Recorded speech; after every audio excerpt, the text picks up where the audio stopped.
Donald Trump जी ने कहा है कि पाकिस्तान न्यूक्लियर टेस्ट कर रहा है। उन्होंने ये कहा है कि रशिया और चाइना जो आज कर रहे हैं, इसको देखते हुए, इसको नज़र रखते हुए हो सकता है अमेरिका भी ऐसा कुछ करने का प्रयास करे, कुछ करना चाहता है, करे। जी, भारत इसका क्या करेगा? क्या भारत भी कुछ न्यूक्लियर टेस्ट करेगा? ये सवाल है मेरा। भारत क्या करेगा ये तो भविष्य ही बतलाएगा, लेकिन जिसको जो करना है वो करे। हमें इस संबंध में कुछ नहीं कहना है।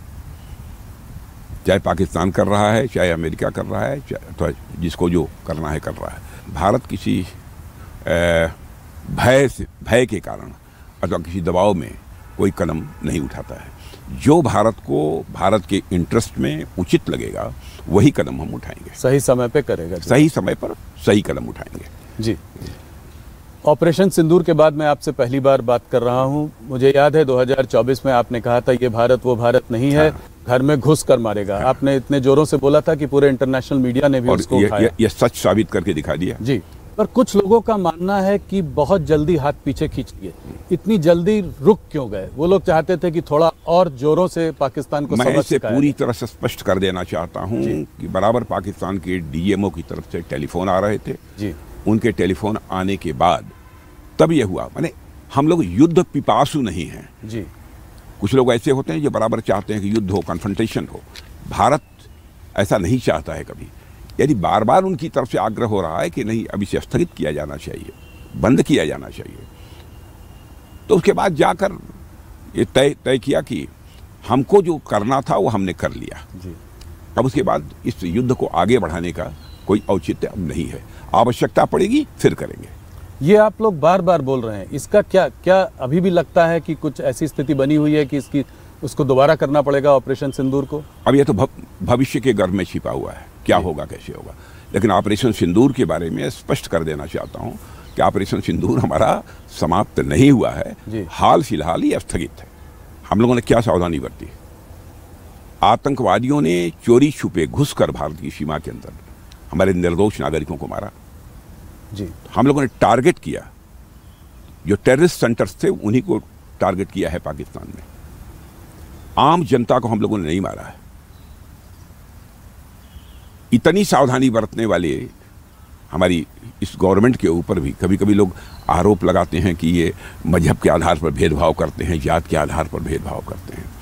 अरे भारत तो एक ऐसा देश है जहाँ के ऋषियों और मनीषियों ने भारत की सीमा में रहने वाले लोगों को ही अपने परिवार का सदस्य नहीं माना है, बल्कि पूरे विश्व की धरा पर रहने वाले लोगों को अपने परिवार का सदस्य मानते हुए वसुधैव कुटुंबकम का संदेश सारे विश्व को दुनिया की किसी धरती से गया है तो केवल और केवल हमारे और आपके भारत देश की धरती से गया है।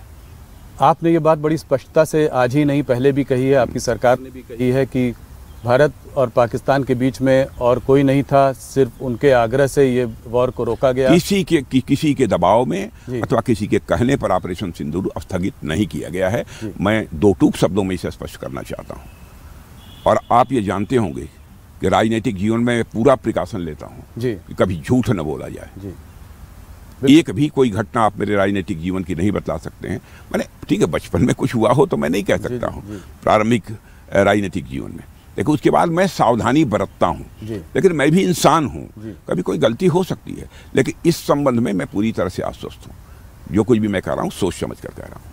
प्रेसिडेंट ट्रंप ने फिर भी अनेकों बार ये कहा है कि उन्होंने जो है बड़ा रोल इसमें प्ले किया है इसको बंद करवाने में, और क्योंकि हम नहीं माने उसका खामियाजा भी हमें भुगतना पड़ रहा है। हमारे ऊपर टैरिफ लगाया गया है, वीज़ा के तमाम रेस्ट्रिक्शंस आ रहे हैं। इसके बावजूद आपने अभी 10 ईयर का डिफेंस जो है पीट हेग्सेथ के संग 10 इयर्स डिफेंस पैक्ट किया, ऐसा क्यों? वो कह रहे हैं उसके बावजूद हमारे साथ समझौता किया ना। जी हाँ, इसका मतलब कि सारे इंडिकेशंस पॉजिटिव हैं। जी, तो आप मानते हैं कि ये जो तनावपूर्ण की स्थिति जो बनी हुई है दोनों देशों के बीच अब पहले से बेहतर है? अब इसके बारे में विचार करना पड़ेगा, तनावपूर्ण है कि नहीं है, क्या है, इसके बारे में मैं नहीं बतला सकता। इसके बारे में तो ये जो लोग बोलते हैं वही बतला सकते हैं। इस बार आप लोगों ने पाकिस्तान को डटकर हम लोगों ने सबक सिखाया। टेरर कैंप्स के साथ उनके 11 जो है डिफेंस बेसिस को भी हमने तबाह किया, उसमें क्षति पहुंचाई। इसके बावजूद वहाँ के जनरल मुनीर को प्रमोशन मिला। वो तमाम तरह की बातें करते हैं। क्या पाकिस्तान कभी बाज आएगा अपनी इस तरह की करतूतों से? प्रमोशन मिला कि प्रमोशन उन्होंने ले लिया वो पाकिस्तान के बारे में कुछ कहा नहीं जा सकता जी। वहाँ पर तो आप जानते हैं कि आर्मी का एक प्रकार से वर्चस्व है। थोड़ा सा पाकिस्तान से हटकर अफगानिस्तान की ओर चलते हैं। अफगानिस्तान के फॉरेन मिनिस्टर मुताकी जी हमारे यहाँ पे आए हुए थे।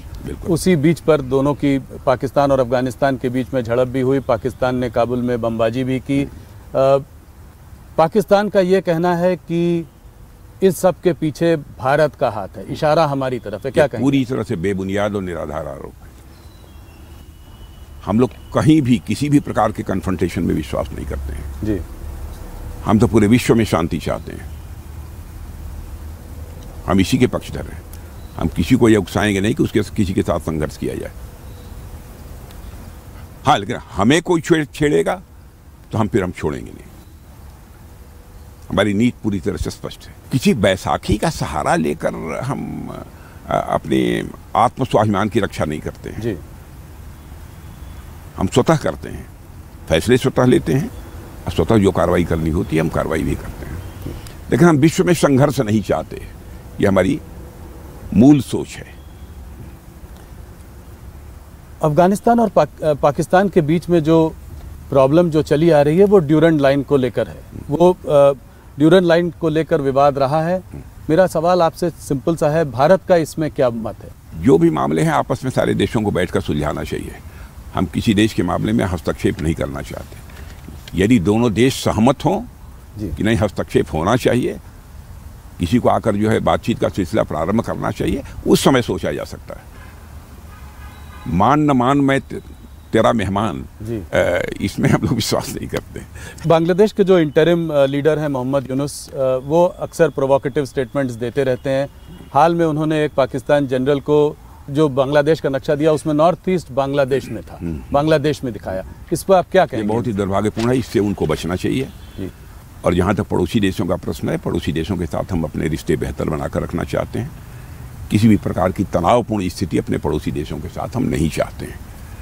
राजन जी, इससे एक लार्जर बड़ा सवाल ये निकल कर आता है कि आज क्या, एक समय में हम पाकिस्तान से लड़ते रहते थे, पाकिस्तान से हमारा प्रॉब्लम था, उसके बाद गलवान हुआ तो हमारा चाइना से भी थोड़ा तनावपूर्ण माहौल बना रहा, अब बांग्लादेश। तो क्या ये तीनों फ्रंट पर एक तरीके से अशांति का एक माहौल है? 3 फ्रंट हमारे लिए खुल गए, इसको हम कैसे डील करेंगे? इससे हम कैसे आगे निकलेंगे? अब जितनी भी समस्याएं आएंगी, जो भी चैलेंजेस हमारे सामने आएंगे, भारत की वो अपनी क्षमता है कि सारी चैलेंजेस को मीट आउट कर सकती है, सारी चुनौतियों का सामना कर सकती है, उसका समाधान निकाल सकती है। लेकिन हम लोग शांति में विश्वास करने वाले लोग हैं।